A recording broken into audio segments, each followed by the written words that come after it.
Hello, everybody. Welcome to another episode of the Thriving Adoptees podcast. So today I'm delighted to be joined by Sara Eastley. Looking forward to our conversation, Sara. Too. Thanks for having me on the show, Simon. Yeah. So this is before we started recording. Sara and I were talking about how we might kick it off, and I came up with this idea of based on something that I'd seen in on Sara's book, on Sara's website about a book. So she's written this spiritual memoir, and I kind of geek out on the spiritual stuff. So I thought, well, what better place to start? So this is the frame for the conversation, listeners. And so it's the blurb, the summary on our website, written in the third person. So when she, i.e. Sara, became a mum, her search to find and become the perfect mother intensified until her mother's death launched a spiritual epiphany. Da, da, da. So, what was the spiritual epiphany? Okay, right to the end, like a spoiler conversation. Yeah. Yeah. Um, you know, it's hard to like just quickly tell you the spiritual epiphany because I truly did need the whole memoir You did, to yeah. share that. I had to have that whole backdrop. But I mean, essentially becoming a mom, like it does for a lot of parents, or just becoming a parent, just faced me into so much of adoption that I had to look at and deal with that I just hadn't wanted to. And so there were multiple spiritual epiphanies within the larger spiritual epiphany. Okay. And I would say one of them, when from based on what you were just reading, in terms of just I went into overdrive trying to be the perfect mother. And what I didn't realize is, and I was learning attachment. I was deep diving into attachment through becoming a facilitator through the Neufeld Institute, which is all about attachment and developmental science, and just fully just trying to be a perfect mom. And it was there were two paths going on. There was all of a sudden kind of criticizing my parents, my adoptive parents, particularly my mother, and being unhappy with different ways that I was parented and treated, that I was having these, as I was learning about attachment needs, seeing all the different ways that I didn't get my attachment needs met as an adoptee and as a child, as a young child, really sensitive. And so I was very upset and heartbroken over what I felt I didn't get growing up. And simultaneously, I was steadfast, my children are never going to have the separation. And then I was also kind of getting knocked in the face with, oh my gosh, I have these really deep feelings for my children. And it made me realize, like, one of my big epiphanies was that babies are precious. And if babies are precious, that means I was precious and I am precious, and it's that kind of confronting a belief that I had had for a really long time, that I'm flawed, broken, not good enough, all the things that these messages that we tell ourselves because of the separation to explain adoption, to explain why we were relinquished. And so it was confronting of all those things was one of my many kind of broader meta um, spiritual epiphanies. That there's so many more. Yeah. Particularly, you were reading the blurb, the part about motherhood, and I'll say that that Yeah. was definitely a big one. And the other one was coming to accept my adoptive mother, and in the process of her death, there was a lot of healing that took place just in my heart for her, and a very big secret divulged that brought us closer, and realizing that our love still held, even though I thought I never tested that love really. I didn't think it would hold. It was in my mind, too shaky, and that would be the end of our relationship. And it wasn't. My mom could handle that. And so then it was just this whole different kind of basking in love that I had been really judgmental about and critical, and then coming to forgive and see her humanity as she was dying and feel closer to her than I ever had felt before. Yeah. And the tragedy is that then she passed shortly after. But yeah, that was another of the big pow pow Yeah. spiritual. So I know that you also run these writing groups, right? Do you ever get do you ever get people getting epiphany envy in the writing groups? Do you know what epiphany envy is? You come across. I haven't heard that term before. I've not heard that. Why are they getting it? Like, why am I getting it? Why aren't I getting it like they're getting it? Yeah, yeah, I'm very aware. Yeah, I do think, there's such a tendency to compare. Um, I don't, yeah, I think just as humans and as writers, we do tend to do a lot of comparing, and I do think that's hard. And we all have our different journeys, and we all have our different ways of getting there, and we all have different epiphanies. Yeah. Not all the same. So I do in our writing groups, I have a little slide and it's kind of goofy. I have these animals and just kind of showing all the different things that are in our heads at any one time. And one of them is just, it's just a kind of a cute way to remind everybody, just don't compare. Just don't compare anything, don't compare. That's so good. Now I can't read. Don't compare, just anything. But yeah, I think that we have a tendency to do that, don't we? So Yeah. it's hard. Yeah, it's hard. Yeah. And sometimes, yeah, it can be challenging to watch others have big epiphanies and wonder when's mine coming. Yeah. I'm overdue. I'm overdue. Yeah. So it sounded to me like a, a, a summation, a meta epiphany or whatever, of what you were saying to me was like you had you came to touched some space near unconditional love, right, for yourself and for your mother. That's kind of what it sounded like to me. Yeah, that's a really good way to phrase it. Absolutely. And I was able to come to a place of rest, emotional rest, in a way that I hadn't. And because of that unconditional love and being able to see it and being able to take it in, I had put it to the test in the way that in our mother-daughter relationship felt like the biggest test. And then I could see the permanency of it that I hadn't been able to really take in, sadly, um, for over 40 years of my life. And that's just what I that's just what I got from adoption. Right? Just hard to accept. And from the parenting. My mother was not a perfect parent. She was a wonderful parent, but she was not a perfect parent. And just like I'm not a perfect parent to my children now, I try. And that was another of the spiritual epiphanies, is no matter how hard I try, I'm not going to be the perfect parent. That's unattainable. And not that I don't keep trying, but it's also just recognizing that futility, that there's no such thing. Yeah. So in a way, you were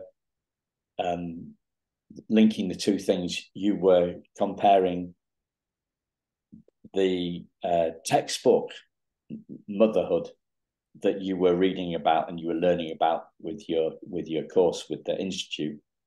That was like that was textbook parenting, and real life parenting that you'd been on the receiving end of didn't match up, right? So there's a comparison there. Yeah. Yeah, exactly. So, separation is our greatest threat as humans, as mammals. Separation is our very greatest threat, even over food and any other need. Our just togetherness is so important. And as I was learning these things, learning that and learning about adoption, I was scrutinizing as an example. So, when I was a little girl, my parents wanted me to sleep all through the night in my own room. And I had a hard time with that. And so instead of making space for me in their bed when I came in scared in the dark, dark always was very scary to me, night times. Um, my mom joked to me, and this came up while I was going with my own, I was got my toddler, my eldest was going through sleep troubles, and I was complaining that she kept crawling in bed with us. And my mom kind of chuckled and said, "Oh, that's why we close the door. And every morning we'd find you sleeping on the floor right outside of our bedroom. And I remembered it. It was like, you're right. That did happen. And wow, that's not how you treat a child, and let alone a child with separation issues. So those were the kinds of thoughts going through every time I kept learning. And I'm like, and she's laughing about it. Like, it was just a funny joke that your little girl was lying on the floor outside of the door. So my heart was breaking for my younger self. Yeah. And then recognizing all the ways, that explained who I became and who I grew into, and this fierce independence and these deep fears of the dark. And just so, it was, and simultaneously, then when I did my search for my birth mom, there was a lot of, it was very hard on my mom that she didn't handle it right. She got very jealous, did just had big reactions, made it all about her, just some of the kind of textbook things. So it was all that was kind of happening simultaneously, both those things. And it was hard not to be very critical and judgmental and need space. And not that I did anything wrong in those things, but coming through the other side of it, I was able to have forgiveness and see her humanity, and accept the things that, accept those missteps as a parent. And then also I was able to take in and really see the things she did really well. Yeah. Because there were a lot of those too. Yeah. So what's coming to me is this, maybe because I've been through this before. I don't know whether I've done it with a parent or not, but so you're raising these concerns, and your mum's laughing, and it's like, it's the ultimate invalidation, isn't it? It's worse than ignoring us. That, like, we're getting angry and they're laughing. Like, we're frustrated, they're laughing. It's just like, you're not getting me? It's like, yeah, very hurtful. There were hurtful things said too, just kind of rolling her eyes about how sensitive I always was, and you were such a sensitive child, and making me wrong instead of seeing the beauty of sensitivity, yeah. like, and in fairness, that was it was a, there were some, I certainly was not a cakewalk to parent, I'm sure. I remember my mom vividly in my teenage years telling me, I hope someday you have a daughter just like you. And I would say, I hope so too. And then, upon becoming a parent, I'm like, oh my gosh, like, I that is going to be hard if I have someone like me. I gave her a go, and adoption does that. There's so many dynamics that, I think adoption tends to, like I was just saying, that kind of, that my need to be fiercely independent and not to depend on others. Well, it's really hard to parent someone who can't depend on you fully, who can't fully trust you. Like, that's a hard parenting journey. So, not my fault, not her fault, but hard, hard situation. Yeah, sensitivity is such a loaded term, isn't it? It's such, and yeah, I've had that one as well, and it's a, I don't know, it feels like a bit of a jab to me, like a bit of like a, well, not a kick in the teeth, but a jab, like it's too sensitive. It's like, there's, I don't know, you got to, there's got to be a comeback from that, hasn't there? You can't just, like, that's going to rile us up. Well, sorry, I'm speaking about myself here, right? It riles me up. Yeah, I agree. It shouldn't be, there shouldn't be a stigma the way, when it's spoken like that, it's like something's inherently wrong with you. And, our birth, sensitivity levels, they're, are studied, and our birth experiences do set our sensitivity levels. So do genetics. So I learned through reunion that my birth mom is a redhead, has auburn hair. And it is scientifically proven people with red hair are more sensitive. They're more sensitively wired. And since birth experiences set our sensitivity levels as well, I mean, any of us adopted, right at birth or right around there, or born in really dire circumstances. Well, right there, we're going to be born sensitive. That's going to give us a leaning towards sensitivity, and that's just something about ourselves that isn't there's that shouldn't be a stigma. That's just who we are, and the world needs more sensitive people. Frankly, not through trauma, not through pain, but I've come to I take that as a compliment now, and Yeah. I didn't at the time, Oh, but it's like, that's the thing. it feels. I want to have a heart that feels. It hurts. Living in this world is painful, but that's what I want to feel. I don't want to not feel.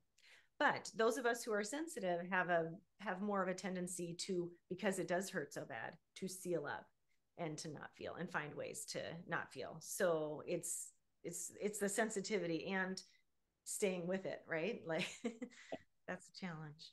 But it's a bit like, to me, it's a great basis for empathy, and empathy is a great basis for communication, and communication is a great basis for relationships. So I see them flowing all the way through now. But yeah, we take it as a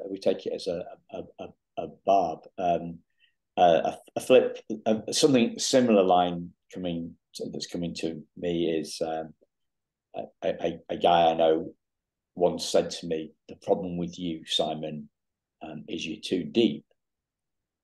Right.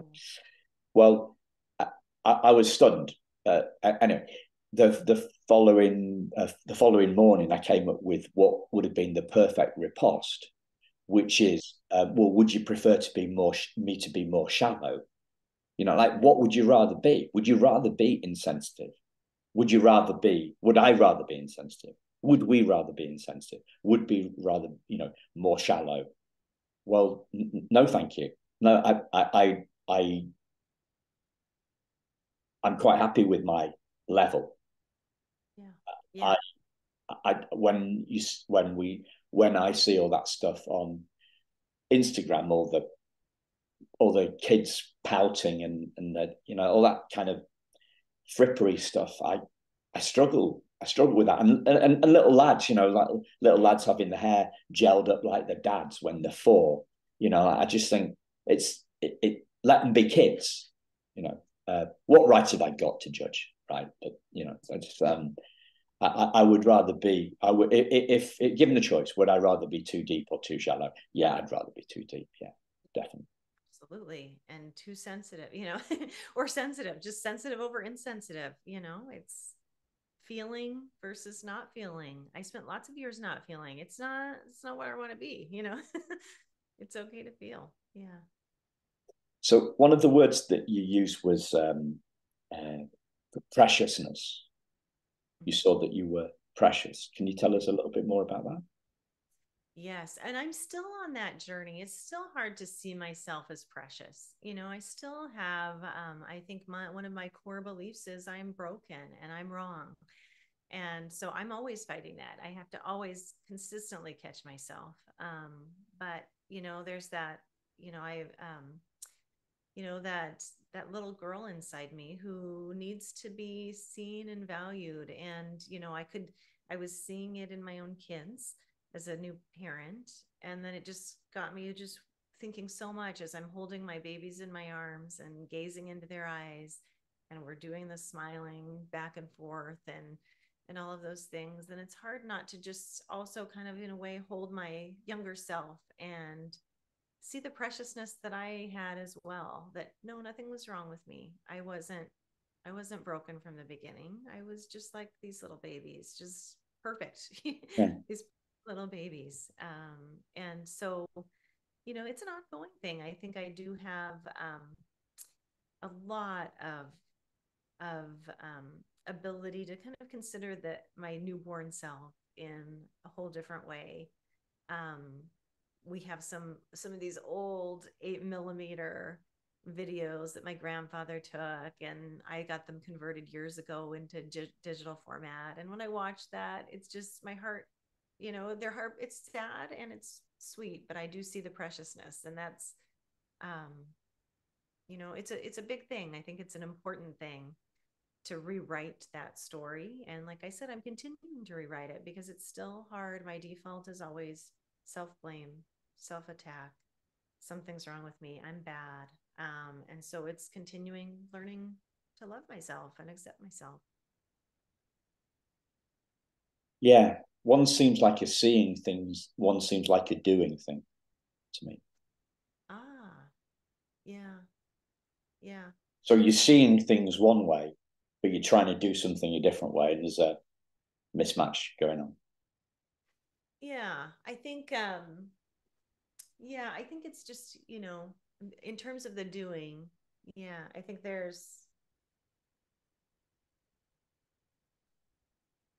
I'm just trying to think of, I think for me, it is all seeing. I think it's just how I see myself, um, and just seeing the goodness and being, accepting myself how I am is the practice. That's what I'm keep having to remind myself. And, there's always a reminder, something comes up and then it's like, oh, this happened and it's okay. You're good. Yeah. You're so precious, Yeah. and you made a mistake. And so I think that's the other thing, I think just related to that with the doing for me, there's a lifetime of perfectionism, but that's where my doing is. My doing is the trying to be good enough, trying to prove that I'm good enough. So I'm going to be, not that this is a conscious thing, but the mindset that, the tracks that I went down were, I'm going to be good enough. I'm going to stand out enough. I'm going to make sure I'm all these things. So to prove I matter, to prove that, to counter that story. And so there's a constant needing to, okay, I don't have to strive. I don't have to do that. That's where the doing is. It's like stopping that doing. I'm good enough. I'm good enough. I don't have to be perfect. It's okay that there's a typo in whatever I just sent out. It's good. It's okay. Um, it's okay. And that's where like the doing can get in the way with the, Yeah. like to that place of rest inside. Yeah. The apostrophe police are going to be after you. Totally. Yes. Um, Yeah, you used the word belief, and it's an interesting thing for me at the moment because I've noticed something in the last few weeks or so. I mentioned it on a few different podcasts, getting different people's take on it. Because I spent a lot of time in self development, self personal development kind of world, right? And everybody there is acutely aware of these self limiting beliefs. And they are the enemy. Right? So we're going to bust them, we're going to overcome them, we're going to squash them, we're going to vacuum them away. We're going to do something with them. But we've got to they are the enemy. We've got to defeat these. And it struck me that in the adoption world, we don't, in adoptee land, we don't actually use the word. It's trauma all the way in adoptee land. We don't hear many people talking about beliefs. So that is my take on it. Do you think that we see a lot of talk about beliefs when you're working on your writing courses? People talk a lot of beliefs. How prevalent do you think this belief word is in your world? Gosh, you're making me want to go study that. It's a really fascinating thing to think about. I feel like I talk about beliefs a lot. So now, I'm like, what? Well, you're ahead of the curve. That's what. Yeah. I don't know about that, but I do talk about beliefs a lot. I mean, even just I'm thinking about in the Adoptive Voices writing groups, I think another belief, just as an example, I think maybe it's me bringing up the beliefs, but I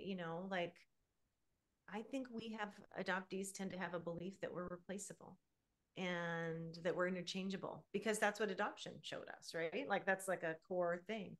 And so I always say that at the very beginning of each writing group, that everyone, you're not replaceable. We want you here. Like when you're not here, we notice, and it means something when you're not here. We want you here in the group. It affects the group dynamics. It affects how we interact with each other. It affects all kinds of things. So you do matter. You matter, and you're not interchangeable. Another big belief I confront and that I learned. So, Simon, I'm so floored by this question, because I feel like I talk beliefs all the time, so I haven't really noticed. I don't think I'm the only one, but I can't think of. I don't think I'm just checking my gauge, right? I'm just, because we all have blind spots, and like, and I'm thinking, am I the only one talking about this belief? Because the next question is, the next question is, for me, one of the biggest questions. So before we started recording, we were both talking about dogs, right? I shared that we've just got our fourth dog. So our first dog we got in 95, died 2006, and the second one died last year. Anyway, so we've got Rosie, who's six, and we've got Indy, who is 4 months.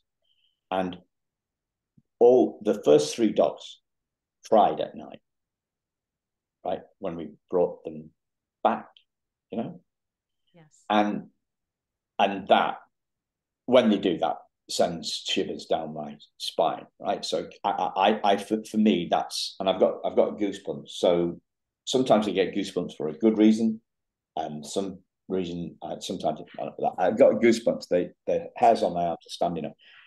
So for me, that is kind of one of the most seminally reflective points.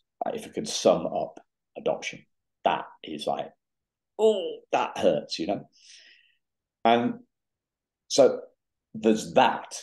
And then here I am, 56 years later, right?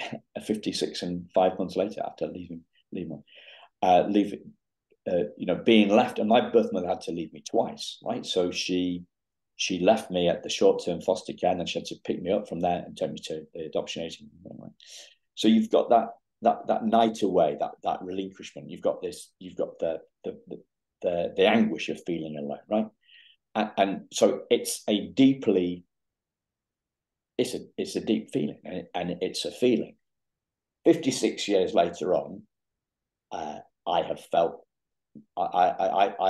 this belief myself. I believe this belief myself. You've been talking about it, the belief that we're not good enough,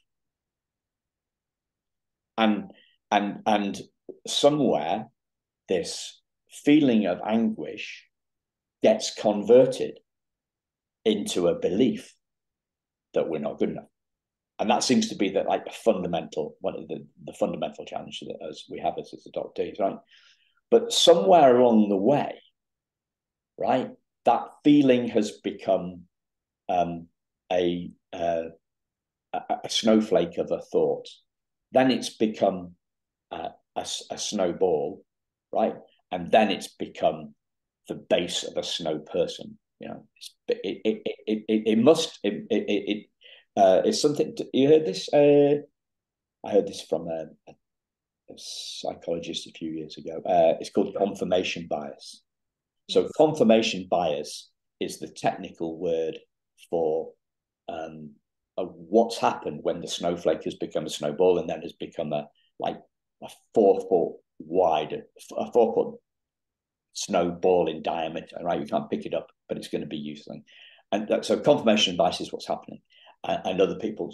So what we focus on gets bigger. What the thinker thinks, the prover proves. All this stuff is like confirmation. It just goes around. And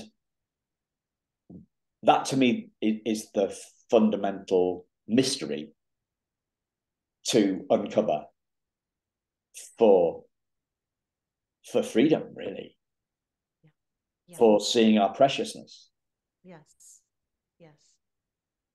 Yeah, absolutely. I think that we're good enough, and not to look for that. It's so easy to find evidence out in the world as we live our lives that we're not good enough, right? I mean, like, and we live in a culture that expects certain things, a performance-based culture where that's what when you're good enough. And if you're, and so you, and now everything's on social media, you can compare who's got more followers. I'm not good enough. And, just too much evidence out there to give that confirmation bias. So we have to get past that. Yeah. It's hard. Well, yeah. I don't know. It depends what we're looking. Right. So what do you think beliefs are made of? I've said they're made of snowflakes just because, I don't know, it's a metaphor I came up with the other day. What do you think beliefs are made of? Well, I think they're made of pain. I mean, I think you started to go there, right? Like it's sadness. I think Yeah. I think they're made of pain and just that grief. There's so much grieving that we have to do. There's just so much grieving we have to do. And so I think it's just part of that. I think it's the brain's way of, our brains want to protect us. And so they want to come up with solutions and they want to come up with a reason. And, I think it's, even though that doesn't really protect us, having a constant bombarding that you're not good enough.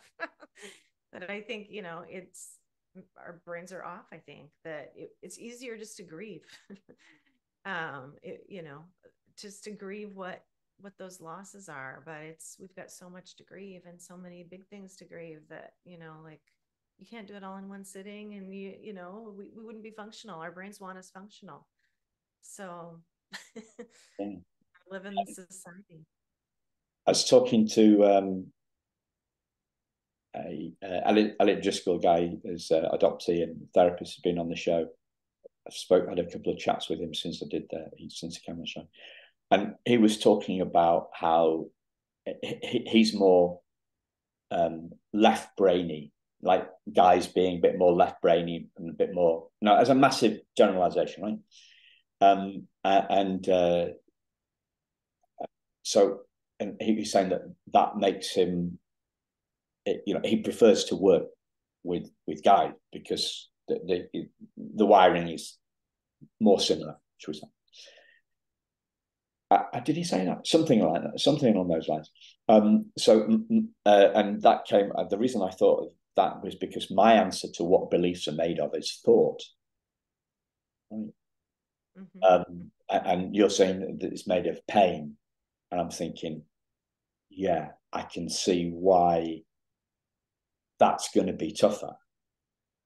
Right. We're thought versus pain, like, which is going to be easier to shift. Right. So I talk about, and this is probably why I came up with the snowball analogy. I came and the base of the snowman analogy, because I talk about it like, so that's what I did. Right. I scooped up a snowball. I scooped up some snow.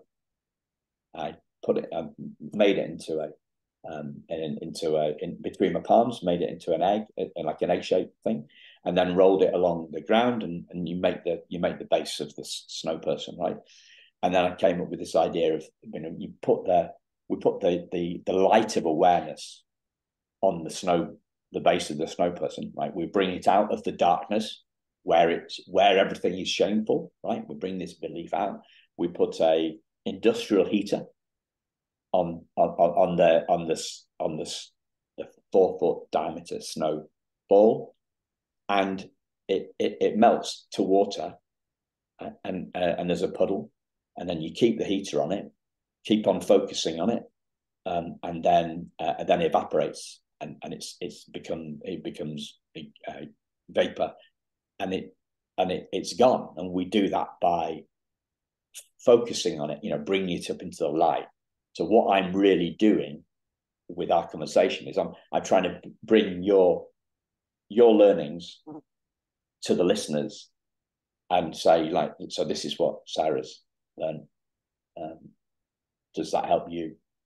And then I've just come up with this one, and I've just shoehorned one of my learnings in amongst. I like because that. Well, and I don't think you're wrong, Simon. I mean, beliefs are thoughts, right? I mean, beliefs are thoughts. And so that particular belief I was talking about, that we're not good enough, that's so common among all of us as adoptees. I shouldn't say all of us, but so many of us, I find. Um, I think that comes from out of the deep pain. But I think, there's also good beliefs. I'm good at this. I'm good at that. And those don't come from pain. So I think, I think there's something, beliefs can come from any number of experiences and emotions, but I do feel like they are formed out of our emotional brain. yeah, the reason that I'm excited about the beliefs thing, right, is because somehow beliefs seem more bustable than trauma feels healable. Do you know what I mean? I see what you're saying. Yes, yes. It's Yeah, trauma. Well, it's in my body. yeah, I've read the Bessel van der Kolk book, and it's in my body. It's waiting to hijack me. I get to feel triggered all the time. I go down that. If I go down that line, then I'm, as we would say in the UK, knackered. That would be the yeah, technical yeah. term for it. So if I go down that, right, okay, it's trauma, da da da. Whereas if I look at it, well, 56 years on, I'm looking at this. I've been looking at this stuff, that I've been fascinated by who we are and fascinated by our preciousness, to use your words. That's why the Thriving Adoptees logo is a diamond now, when it used to be something else. So yeah, that 14 years of looking at that, we, as like you, have been looked at this stuff very intensely, given me perspective, and yeah, beliefs seem more bustable than trauma feels healable. Just like intuitively, even for me, on the journey, right? Because I think we see our preciousness, and then we forget it, and then we remember, and then we forget it. It's not once and done. Most learnings are once and done. Yeah, yeah. And, you know, here's something I want to say, just listening to what you're saying. I think the important thing to remember, like, I mean, you can't just set out to bust your trauma, or to, I'm going to heal my trauma. I'm going to bust through my beliefs. Like that, this is how I work. I mean, I'm very task oriented. I wanted to put adoption on a checklist and check it off and move on, like that's what I liked. I love checking things off and moving through. But this is this is emotions, right? So we can't do that. Like, and we have to feel our way through this Yeah, stuff. You can't just set your mind to, I'm going to overcome this trauma. You have to feel your way through. And sometimes that preciousness work is the pain. Like, that's sometimes why I go back and look at my pictures and I feel hurt. My heart hurts for my little girl, that little girl that I see sadness in her eyes. There's a video of me that's really almost like a horror movie to me to watch, of me just rocking by myself in a swing, in this loud tick-tocking baby swing. And all I see is this isolated, lonely child not being held. And so it's a grief. I could cry right now just thinking about that. Like, it's sadness. It's sadness that helps us grieve and adapt. And that's one of the gifts that I received from my studies of attachment is, and through the Neufeld Institute, is just, we've got to feel our way through to healing. And so that's what's hard about, like, trying to conquer trauma. Like, we all do it. I do it too. You want to, there's a temptation to just, I want to fix this. I want to get rid of these beliefs, but you got to feel your way yeah, there. And it's scary. It's a lot to feel. We have a lot to feel. yeah. I think I've been feeling my way for 14 years, and I'll be feeling my way. I'll be feeling my way for the rest of my life. I think that's the thing. It's not once and done. Yep. It, Yep. it, and you're spot on. I rocketing trauma. No, that's not how. Separating from it, I think, is perhaps the first big step for me. So, seeing, like I put a post up, are we our trauma? Right. That are we our trauma? And then I see how the page fills up, right? And somebody put, no, but it's a part of us. Well, we are our trauma then. They're not, I'm splitting hairs on the thing, but that's exactly what I was getting at. I was trying to get at that. Blowing trauma out of the way seems an impossible task, right? But busting beliefs seems somehow easier to me, and it just feels intuitively easier for that. I have no logic for that other than the logic I've said.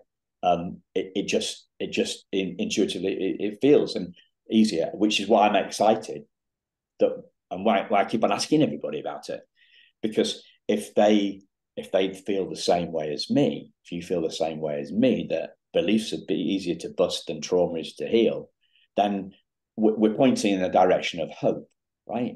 We've got the hope. The hope is people say to me, "Oh, you seem very positive about you seem very positive, Simon. You're very, very positive." I'm thinking, sorry, is that a criticism, or are they calling me a Pollyanna? Are they saying I'm deluded? And I say, yeah, I am, yeah. And I'll tell you why, is because I am sure 100% that we are not our trauma. And so that's why I'm positive. Well, what do you mean by that? And then you get into it. You get into a conversation and off we go. So what do you think? What do you think? Or how do you think beliefs change? What do you think? How do you think beliefs change? What changes? Yeah. I for me, they change just by kind of being able to see the counter to my beliefs, and to keep seeing the counter. Yeah, yeah, Um, I think yeah. I will here's another spoiler of the spiritual memoir. So I had a very profound spiritual experience where, um, as my mom was dying, we were communicating through our hearts. Um, she was upstairs, not able to communicate anymore, but yet we were having full conversations through our hearts, Wow. which other people had told me had happened with them with their mothers after death, and it happened. And it was just part of this kind of goodbye and this parting and loving and going deeper in our relationship. So that was rewriting a belief, like that was countering the belief that she didn't, just all the beliefs I had in terms of our relationship together. So that was an experience I will always hold of that I still have to hold and go back to, because I had so many more years of Yeah. that belief holding on. So that countered that belief. All that whole experience countered the beliefs I had about my mom. And then again, spoiler, but for my memoir, but at some point, as my mom was dying, the voice changed, and it was a voice that I recognized as God's voice. So, and this is where I'm going to get a little religious. I know not everybody has the same beliefs, but for me, I recognize that as God's voice, and that countered. I mean, I really had a lot of spiritual beliefs that, why would God allow adoption to happen? Why would God allow this to happen to me? God judged my parents. Just there's so much. I was raised in a Christian home. My parents came to religion because of me and adoption and my grief. That's in the book. And so there was a lot of pressure there, and it just formed my opinions that God doesn't care about me. And then God did care about me. That belief got rewritten. So there was a counter to that belief I had, that I didn't matter to God, that I didn't matter. And so again, a counter experience.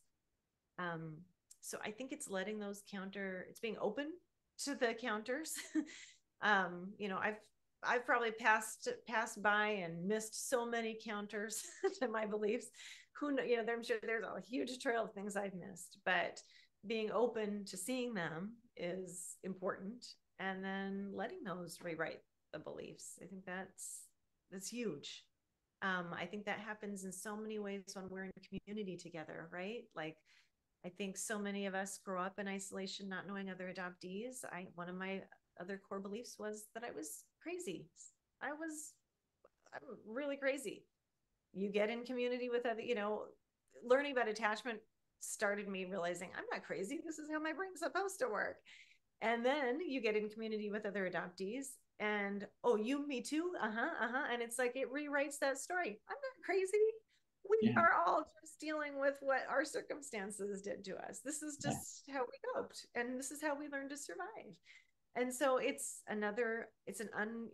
the counter to that belief again. So just being open to those counters, finding them and taking them in. Yeah. It's funny, we never go, I feel that exactly, that validation thing that you're talking about there. But we never, I feel that too. And we never go, we're all crazy, do we? We don't say we're all crazy. We just say, no, it's okay. I don't know why that is. So somebody, I was talking about change on a post on Facebook or something yesterday, I think it was.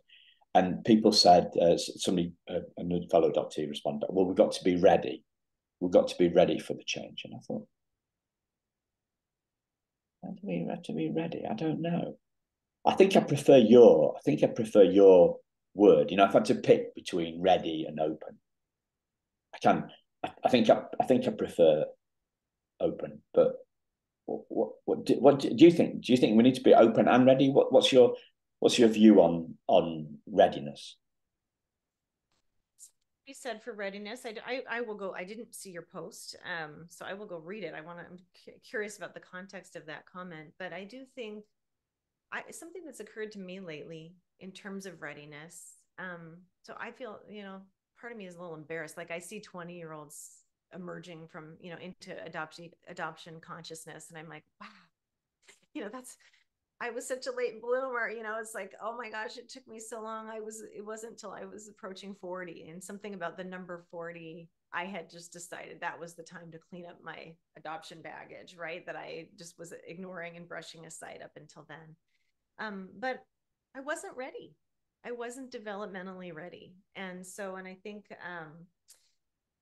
everybody's ready at a different time. And what are we ready for? I wasn't ready to look at the impact adoption had on my life until I was about to turn 40. That milestone of 40 years, it was like time for me to look at the impact.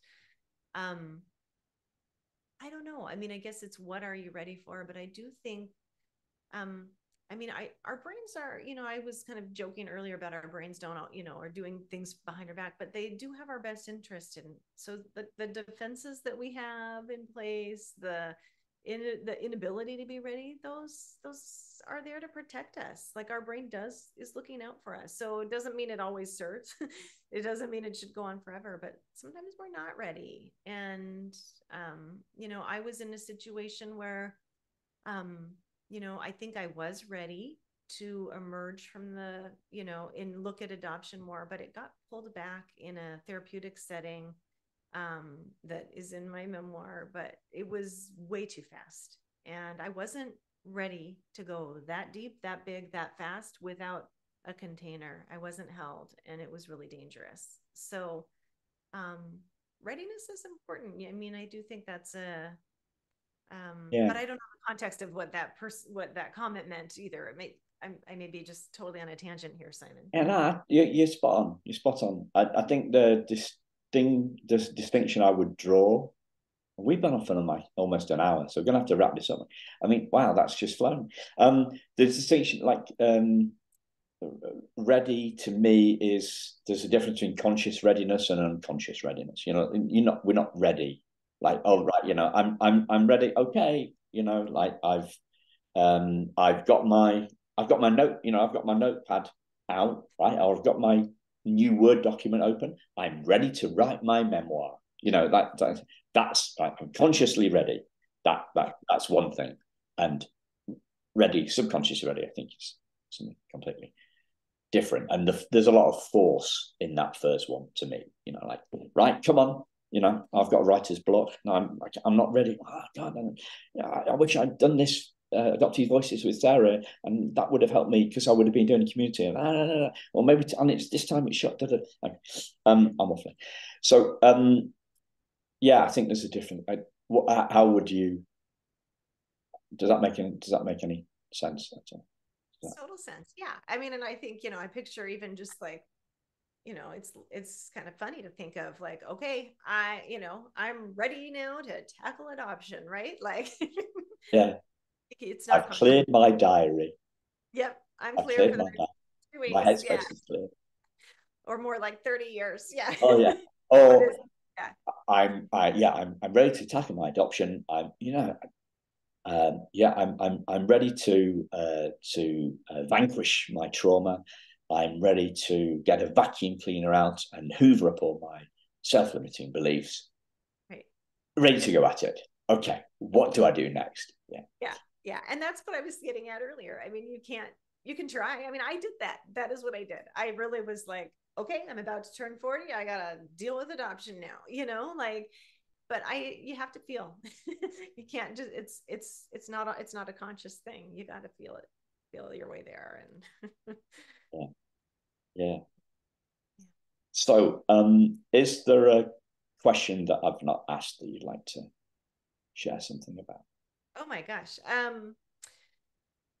No, I mean, I've enjoyed this conversation. I love your depth. I just back to, someone saying the problem with you, Simon, is you're too deep. I love your depth. I think I mean, is there a question? I could just sit here and go deep all day. So you're right. Like we're getting to that hour, but yeah, I love the depth, and I'm sure anything we just talked about, we could go deeper, and there's all kinds of things we could grab from the sky and go deep on that. But I love this conversation, and I hope, yeah, I hope listeners enjoy it too.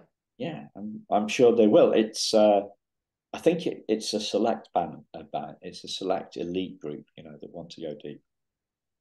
I'm not judging anybody. I clearly am, right? No, but it is like not many.